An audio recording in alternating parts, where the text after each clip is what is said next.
And our fourth main topic today gets submitted to us by Frank Utner. And Frank Utner writes, "Greetings, John and Aaron. So, I was watching Loki and holy crap, it was awesome. It was awesome. Anyway, one of the things I noticed is that one of the timekeepers looks an awful lot like Kang. So follow me here. We know that Kang is coming in Ant-Man 3, and he'll be played by Jonathan Majors, of course, from Lovecraft Country. He was great in that. We know Kang is a time traveler. We know in the comics, Kang is connected to Ravonna Renslayer, played by Gugu Mbatha-Raw. So I'll just ask the obvious. Is Kang a time variance authority timekeeper? All right. Thanks a lot for sending that in, man. And you know what's funny? Here's the thing. First of all, first episode of Loki was great. We did our open spoiler discussion of Loki episode 1 yesterday. It's up on the YouTube channel. You can go see it there. I thought it was great. I thought it was fantastic, all that kind of stuff. Now, of course, one of the things that we learn in it is the time variance authority. And all throughout the TVA, you see the statues of the three founders of the TVA, the timekeepers. Now, I didn't personally notice anything weird or different about them. However, during the open spoiler discussion yesterday, somebody wrote in and said, hey, look, I'm a artist, and the middle timekeeper is clearly modeled after Jonathan Majors, and it looks an awful lot like Kang. At which point, during that live chat, the stream and the chat filled up with, oh yeah, that's obviously Kang. That's obviously Kang. And I thought, really? That's obviously Kang? And if you go through, now I said, look, guys, I don't personally see it, but after the thing was done, after the stream was done later last night, I went on and started looking at some comparative images. And I started realizing, well, you know what? When you do start looking at these various pictures and images, we're looking at the middle picture there. When you start looking at these various images, I did not see it when I watched the show. I watched the episode twice, and I never saw it. And even when somebody first mentioned it, I'm like, I don't see that. But then as I went back and started looking at them, I'm like, well, maybe that is Kang. Now, of course, if it is Kang, then that means they are doing this story very different than the way Kang is done in the comic books. Because Kang is not the founder of the TVA in the comics. He's actually an adversary of the TVA. So that's very different. But then again, you have the Judge, who, of course, Owen Wilson plays terrific off of. And her character in the comics is actually very closely. There was a romantic connection at one point with Kang. We do know Kang is coming. They're talking multiverse. And I gotta say, while I did not think so yesterday, I am actually starting to buy into the idea that in the MCU, which is different than the comics, but in the MCU, I think there's going to say Kang is actually one of the timekeepers. Now, I'm not sure about that, but the more I think about it, and the more I'm reading, and the more pictures I look at, I'm starting to see it a little bit, and I'm not the only one. This comes to us from the folks over at The Wrap, who write, but while there are more than a few candidates who could show up on Loki, one stands out by far as the best candidate, and that's Kang the Conqueror, a multiversal powerhouse who will be played in the MCU by Jonathan Majors.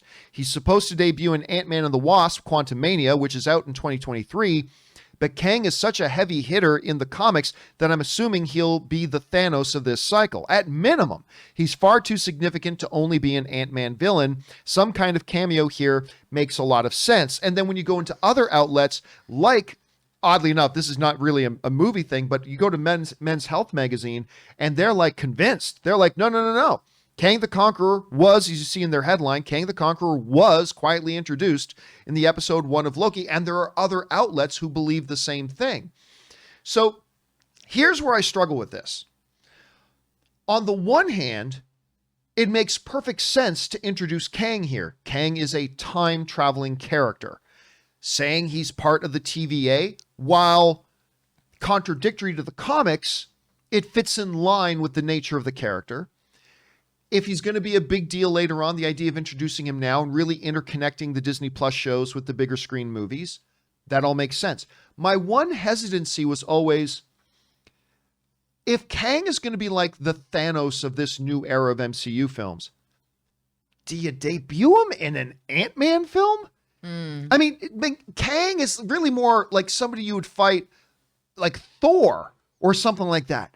And I remember thinking Ant-Man, but if you introduce him here and then he pops up somewhere else and then he's a main figure in Ant-Man and then a main figure somewhere else, maybe. Aaron, you finally had a chance to sit down. You watched Loki episode 1. First of all, general thoughts. And then do you think it's possible that they could be breaking with the comics here a bit and saying Kang is actually one of the timekeepers? How do you see it? Oh, I loved it. I thought it was so, just fantastic. I was having, when Loki is initially entering into the TVA, you know what? It reminded me of when Jeff Goldblum and Gina Davis are going into the beyond in Beetlejuice when they're going into all these weird rooms. I had I don't know if it was intentional, but it seemed almost like there was a bit of a Beetlejuice homage there, just in tone. I thought it was really beautifully done. And I was a little thrown by Owen Wilson, and maybe it's because having grown up seeing so many Owen Wilson movies, Owen Wilson is so Owen Wilson. Right. But, it's been a minute since we've seen him. And so what I loved about it, the more that I watched him, the more that I really enjoyed his performance as this character. And though I and my fellow Gen Xers are, we have a whole Owen Wilson thing that we are very familiar with. There's a whole generation that is discovering him as an actor kind of for the first time. And so I really do like that. And I love that he is part of this world. I really enjoyed his performance. And I love the fact that the whole way that time travel is even approached. And also they got really meta on this. There were some moments that I went, woo, there was some truth being spit that I thought, okay, I feel like I'm in church right now. What is happening? And so whoever is the main writers of this episode that come up with some of Loki's dialogue, it's just brilliant. So I really enjoyed it. I'm locked into the show, a show that I really, sorry guys, was not terribly interested in seeing because I wasn't really ever excited about Loki in the films. I don't know, he just wasn't where my attention was going. I am now completely sucked in. And also, what you're saying makes a lot of sense. Kevin Feige and team have been very clear that the MCU is its own beast and that they don't have to follow according to the comics. And so we can make all these predictions that we want. They're going to do whatever they want to do. And having such a prominent character being sprinkled in, I think that his debut will be something really exciting and powerful, but that doesn't necessarily mean that we're not going to see him sprinkled in and making appearances in other places in order They did that with Thanos throughout exactly. this. Yeah. In order to just continue to establish this world, it makes perfect sense. And if they're already giving so many hints about him being part of Loki, then I think that we should go ahead and just expect that it's going to happen. My one kind of surprise and what I thought was a little bit of a missed opportunity in episode 1. First of all, I thought the whole thing about Loki was actually DB Cooper. Oh my God, that was brilliant. I thought that was I loved it. So great. I didn't see it coming at all. No, neither did I. Until, it's funny because I was with a friend of mine when I was watching Loki episode 1 for the first time.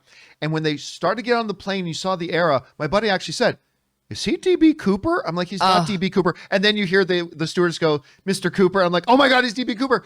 But the missed opportunity I thought was when they cut back to the interrogation room and Owen Wilson's, you were DB Cooper. It should have been followed up with a pause and then, wow. They missed an opportunity to have the classic Owen Wilson. Wow.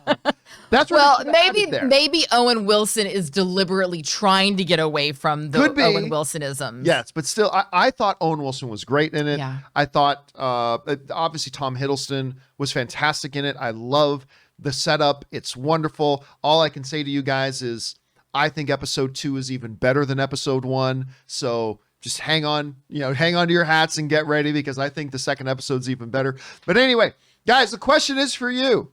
Generally speaking, what did you think about Loki episode 1? But more importantly here, and to the point, do you think, now that you're hearing from all these other people, you're seeing some of these images, I have found my own position shifted a lot in the last 24 hours, where now I'm kind of leaning towards, you know what, I do think Kang is one of the TVA timekeepers. Maybe not. How are you guys feeling about that? What are the pros and the cons? Jump down into the comments section below and let us know your thoughts. Okay, guys.